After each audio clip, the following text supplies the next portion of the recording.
Okay, so the first of the strategy videos. First, we're going to look at levels, technical analysis. Second, we're going to look at fundamentals. Like I said in the previous video, my approach to fundamentals is slightly different to most, but it works exceptionally well.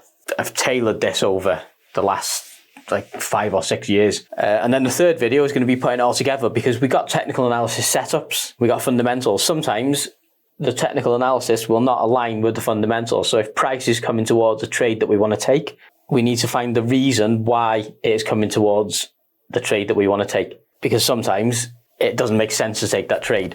Now, a systematic trader who takes every single setup that they see will have a losing trade there, but losing trades are part of their strategy. You know, they have a risk reward which accounts for losses, and then they win more than they lose, and that's how they work. But I don't enjoy trading that way, unfortunately. I like to have the discretion where I can pick and choose what I like to trade. But it's not trading what you think. You can't not take a trade because you think it isn't going to work. Almost every trade I take, I don't think it's going to work, but I've just dealt with that for years, and I know that I just got to take myself away from the situation, because if I trade what I think, I'm not a very good trader. So my data tells me that what I do works, so I just follow a process, execute, and let it play out. So the 3 videos there, hopefully they'll give you a quick insight into my approach to the markets. And even if you've got your own strategy that works, but you're just lacking something, the consistency, the second video will probably help you out massively, because you can still trade your own strategy, but then have my approach to fundamentals. So pick and choose what you want. And that is what the Discord channel is all about. Enabling traders to pick and choose what complements their approach to the markets. And some traders need to just wipe the slate clean and rebuild, but others just need a tiny bit of adjustment to get some consistency and profitability. So let us know in the comments if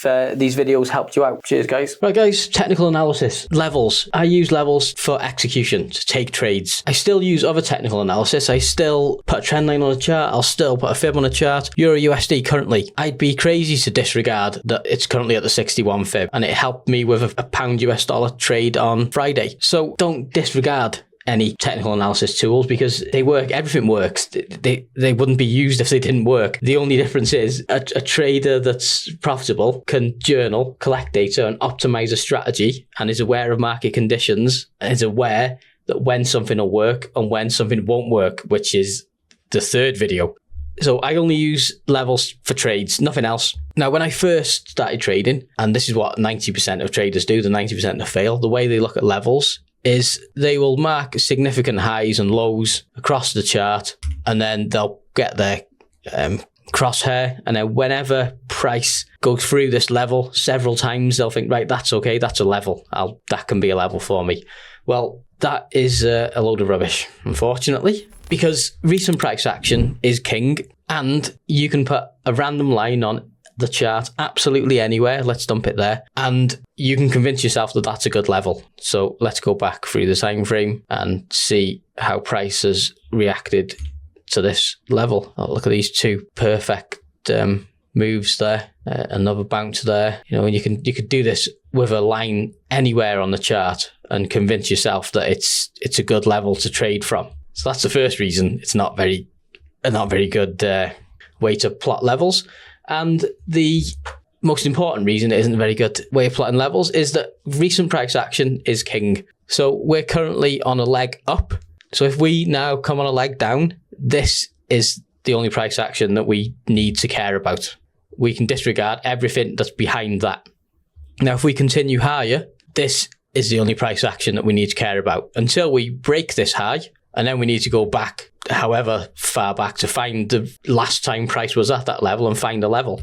By find a level, I mean find some price action that we can execute a trade from. So, and there's no limit to how far back we can go. When Liz Truss crashed the economy a few years back, the level that cable bounced from was from, I think it was either the early 90s or late 80s, and that was the last time price was there. And then there was a GN sell last week or the week before, and that was levels from 10 years ago. So it's just the last time price was there. So the next difference in the way I look for levels, I will not place a level on a wick, which is what a lot of traders do. And these traders also have an issue where price comes near a trade that they're interested in and pulls back, and then they cause themselves a bit of trouble because they're like, do I keep this order? Is this trade gone now? And I get asked all the time, oh, price came near my level, does that mean I shouldn't take the trade anymore? Well, the level starts at candle body close. So that's the level. So if you're sitting here with a pending order, it's gone.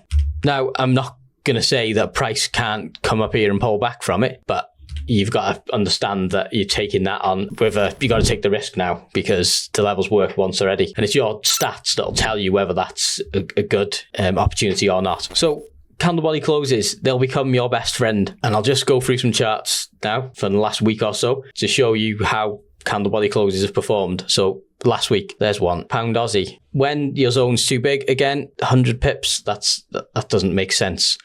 So we go down the time frame, make the zone smaller. That's exactly where price went from. Take that to the recent price now. Pound New Zealand. So it's got a bit of consolidation going on at the moment. What else have we seen? Euro USD is still at a level. So we've not had any decent pullback from there. Euro New Zealand, candle body close there, gave a pullback a couple of weeks ago. Euro Aussie, candle body close, pullback. Aussie US dollar, candle body close, pullback. Dollar yen, candle body close, pullback.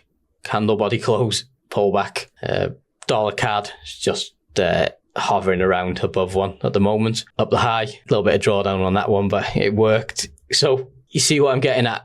Candle body closes literally changed my trading fortunes almost overnight. And I didn't learn this off a course. I spent thousands of hours watching charts. Where did price go from? And it was actually, I was trading on hourly charts with a couple of guys that I'm friendly with. And I noticed on the 1 hour that candle body closes were working all the time. So I said to them, get on a live stream with me tomorrow. I want to show you something. And every 1 hour candle close on pound US dollar and some other pairs worked. And we were like, wow, this is amazing. And I think my friend made about £15,000 because he had quite a sizable account. And I said, right, we'll do it again tomorrow. The next day, nothing worked. So then I had to look at why did it work yesterday and it didn't work today? And that's where the next video is going to come in, the fundamentals. So it depends what's driving the market. So that's a rough outline of how I approach levels and technical analysis. Now, just a word of warning, don't watch this video and then plot a level on every single candle body close and take a trade from it, because the market doesn't work like that. And you'll find out why in the next video. But it's people get fixated and they're really keen to take a trade. Most traders, when they get into trading, they think, yeah, I'm a trader, I've got to take trades. You've got to understand market conditions and execute when appropriate, which is what we're going to cover next. Cheers, guys.